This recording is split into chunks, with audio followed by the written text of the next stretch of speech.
What if the reason you're so exhausted isn't because you're doing too much, but because you're pretending too much? Sit with that for a second. A lot of the stress you carry right now doesn't actually come from your responsibilities. It comes from constantly managing how other people see you. You replay conversations in your head.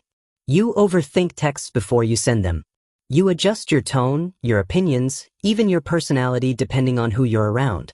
You say yes when you want to say no. You apologize when you didn't do anything wrong. And you tell yourself you're just being nice, easygoing, considerate. But deep down you feel drained. That kind of exhaustion doesn't disappear after a weekend off or a good night's sleep. Because it isn't physical. It's emotional. It's what happens when you slowly trade your authenticity for approval, one small moment at a time. Maybe you grew up in a home where keeping the peace was the safest option. Maybe tension filled the air unpredictably, and you learned early that being agreeable meant fewer arguments and fewer slammed doors. So you became the flexible one, the understanding one, the responsible one who didn't add to the chaos. That strategy probably protected you back then. But what protects you as a child can quietly imprison you as an adult. When you constantly shape yourself around other people's expectations, you start to lose sight of who you actually are. You become so skilled at reading the room that you forget how to read yourself. You know exactly what everyone else prefers, but if someone asked what you truly want, you'd hesitate. Here's how it shows up in everyday life. You're at dinner with friends or family. Someone makes a comment you strongly disagree with. You feel it immediately, that tightness in your chest, that heat rising in your face. You have thoughts. You have feelings. But instead of expressing them, you laugh nervously. Maybe you soften your own perspective. Maybe you change the subject.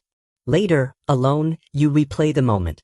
You imagine a version of yourself who calmly said what they meant. A version of you who didn't shrink.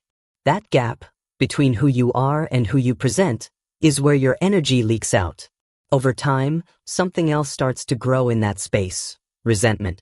Because when you give and give and give, there's often an invisible expectation underneath it. It sounds like this: I'm always here for you. So when I need you, you'll show up too. But most people don't even realize that silent agreement exists. They didn't sign it. They're just living their lives. So when they don't show up the way you hoped, it hurts. And then you feel guilty for feeling hurt. You start wondering if you're asking for too much. You're not. You're just tired of abandoning yourself. Here's the truth most people avoid. You don't need to be liked by everyone to be worthy. In fact, trying to be liked by everyone guarantees that you won't fully like yourself. There is another way to live. But it requires something uncomfortable, the willingness to disappoint people. Start small. Say no to something you genuinely don't have the energy for. Express a mild disagreement without cushioning it with 3 apologies. Choose the outfit, the hobby, or the opinion that feels like you, not the version that feels most acceptable. The first time you do this, your body will react. Your heart might race. You might feel selfish. You might even feel mean. That's your nervous system responding to change. You're stepping outside a pattern that once kept you safe. But then something surprising happens. Nothing catastrophic. The world keeps turning. Some people might not love the shift. And that's okay. The people who were only comfortable with you when you were compliant may pull back. Let them. They were connected to the version of you that was always bending. The people who truly value you will adjust. They'll respect your boundaries. They'll appreciate your honesty, even if they don't always agree. And you'll start to feel something unfamiliar but powerful: relief. Relief from constant self-monitoring. Relief from rehearsing every sentence before you speak. Relief from being the emotional caretaker in every room. You are not responsible for managing everyone else's comfort at the expense of your own. You are not required to shrink to keep relationships intact. And you are not selfish for wanting a life that feels aligned instead of approved. When you stop performing, you don't become cold or distant. You become grounded. Your kindness becomes intentional instead of automatic. Your relationships become deeper because they're built on truth instead of fear. Imagine waking up and not calculating who you need to be that day. Imagine speaking honestly and feeling steady even if someone disagrees. Imagine looking in the mirror and recognizing the person staring back. That's what's waiting on the other side of people-pleasing. Yes, you will be misunderstood sometimes.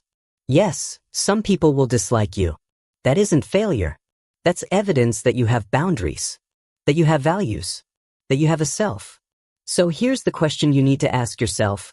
10 years from now, do you want to be admired for a performance or at peace with your truth? Because you can't have both. If this resonated with you, don't just nod and move on. Take one small action this week that reflects who you really are. And if you're ready for more honest conversations about boundaries, growth, and self-respect, make sure you subscribe and join the community. There's more coming, and you don't want to miss it.